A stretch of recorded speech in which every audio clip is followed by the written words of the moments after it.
Hey, what's up everybody? My name's Royce, and today we're going to be looking at some of the new changes in iPadOS 14 for the iPad. And what I'm going to do is just show things that are specific to the iPad in this new update. If you want a full overview of iOS 14, please check out my last video, which I show everything else that has to do with the update. So first thing here, most notably, are the widgets. And yes, I talked about widgets in my iOS 14 overview video, but this is important to know because how widgets work on the iPad is a little bit different. So on the phone, you can actually put the widgets anywhere you want on your home screen or on a different page.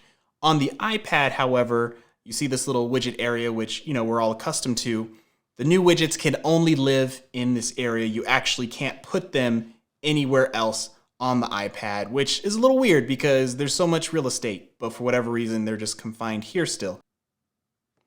And let's see, if I try to bring the Apple Music widget anywhere, I can't drop it down and it just resorts back to that spot. Or if I try to bring in a new widget, let's just bring that in, it's automatically just gonna add it to this area. So if you're looking to add a whole bunch of widgets to your iPad home screen or what have you, unfortunately, you're out of luck, sorry. And now what's great is more apps can take advantage of the sidebar view that we're used to seeing in the Files app, Notes, things like that, to give it a more desktop-like feel across apps. So if I scroll over here and go to an app like Pixelmator, you can now see that there is a similar sidebar view here. I can hide it. I can go into this image. And if I click Images, you can see I could back out and go into this more desktop-like view. And a little bonus feature here, you can now utilize, if you want to go back, and there's like multiple files you need to go back through. If you tap and hold, finger's kind of covering it a little bit, but you can see there's not a lot of options here, but say I was deep within the files or what have you, if I just hold back, I can now just then scroll all the way back to the main files page. So yeah, so just a quick tip, if you find yourself deep and you want to get back quickly, then you can do it that way. And now the iPad search bar is more in line with the search bar on macOS. So if I pull down here, we get a similar setup to the desktop search bar. And let me just type in here. If you don't know, now you know. So I hit search here. And you can see here a lot more results will come up for what you're looking for, and they separate through files, through apps, whatever you were looking for, it'll break it down. So if you're familiar with macOS and how that works, now the iPad is more in line with that, which is nice. So probably the best feature of the new update to iPadOS is what Apple's calling Scribble. It's where now you can write with your Apple Pencil anywhere in the iPad in any app. So you can now choose to type on the iPad if you want, touchscreen, use a keyboard, or you can just write with your Apple Pencil and the iPad will convert your scribbles into text. And I'll show you how you can do that in an app like Messages. So I can just write, yo, Royce. And then it'll convert that to text. Bam. And here's an example how you can use the Scribble feature even in Safari. So I can go to apple.com. Type that in and it pops up. Or if I write that, I can just scribble over it and it deletes it like that. And you can take this a step further in apps like the Notes app. So I can just write, I'm taking notes. The Notes app will recognize this as its own separate fields. So I can tap on an individual one and it isolates it, which is cool. If I tap that again, I can copy as text.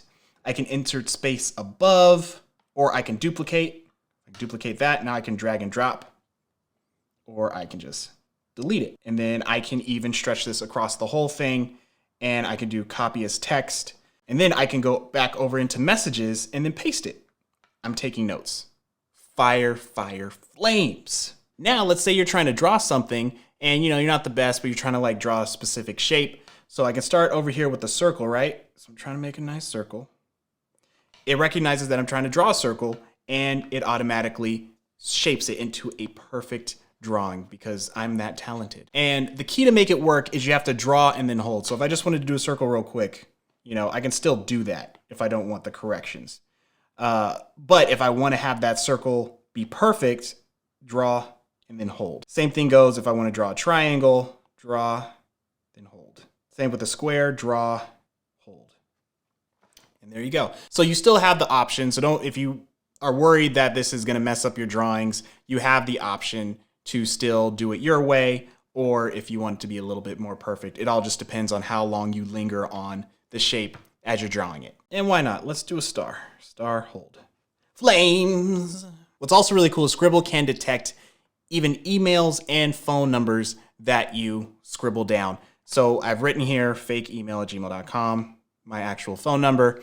And what you got to do is just let the app that you know that you're done drawing. So we'll tap that, and you can see that it underlines the drawings. It recognizes this as an email, and now it will start an email, which is awesome. Or I could tap that and make that phone call or text it. So this also works with other numbers and things like that. So yeah, you can see how powerful the Scribble feature can be if you like to use the Apple Pencil for this type of stuff. And there you have it. Those are some of the main features with iPadOS 14. Again, if you want to see a more in-depth breakdown of iOS 14 as a whole, check out my last video where it breaks it all down. Yes, it's on an iPhone, but all the same things can apply to the iPad.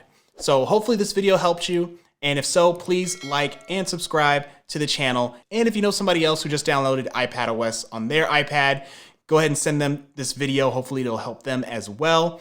Make sure to follow at Blerd Empire on Instagram and my personal page at RoRoBeckley. And until next time, scribble away, my friends. Scribble away. Perfect.